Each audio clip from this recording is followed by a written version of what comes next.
Many Disney films have been criticized for being too whitewashed or sexist, but when it comes to outright racism, Dumbo might just take the cake.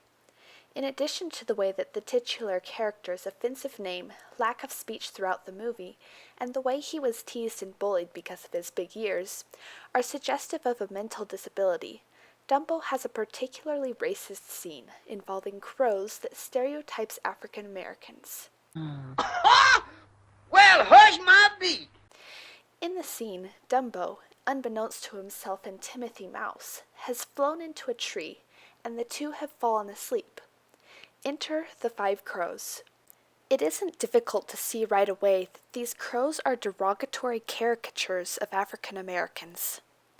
The lead crow's name is literally Jim Crow, referring to the segregation laws that were still in effect in the 1940s when the film was released. The crow's clothing, strong accents, and raucous laughter are more examples of how they were stereotyped.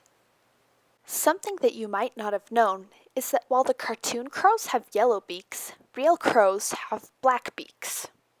Okay, so why does the color of the crow's beaks matter? This is actually a reference to something called blackface. Blackface is a technique used in movies and plays of the time period, in which white actors painted their faces black to play the role of a black character, usually in a buffoonish and belittling manner. Take this clip from a Shirley Temple movie, Dimples, for example.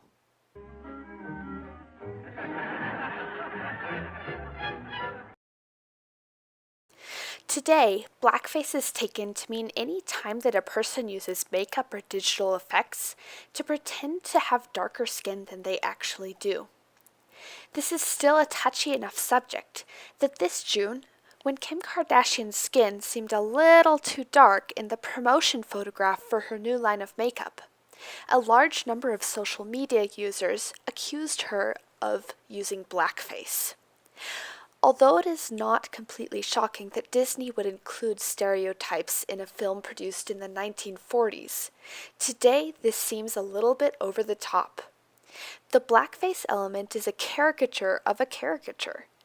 Add to this the fact that while the other crows were played by African American voice actors, the voice actor playing Jim Crow was actually white. Now we have a crow that represents a white man who is pretending to be a stereotypical black man, and is actually played by a white man. Thinking of the film as a time period piece, the cartoon might not have seemed too bad, but in retrospect, these multiple layers of racism are a cringe-worthy moment for Disney. So, as messed up as this scene is, what purpose does it have in the plot of the film? When Timothy Mouse wakes up in the tree, he makes it clear that he thinks that he and Dumbo belong on the ground, and that the crows belong in a different world, up in the trees. Fly up a tree where you belong. Timothy and Dumbo have unknowingly ventured into the world of the crows. It must be noted that while the crows do make fun of Dumbo, they make fun of him for being an elephant in a tree, not for the large ears, which is what the other elephants teased Dumbo over. The crows also help Dumbo to fly later on, rather than rejecting him as the elephants did. As racist as the film was, it did manage to say one good thing about the crows. As outsiders to the life on the ground that Dumbo and Timothy lived in, they showed a strange sort of acceptance of Dumbo, who was an outsider to the world of the elephants. It might not negate the racism, but at least the way that Disney portrayed African Americans had one good point. Thanks for listening and watching, and I look forward to hearing your comments. What do you think about how Disney stereotyped African Americans in this clip?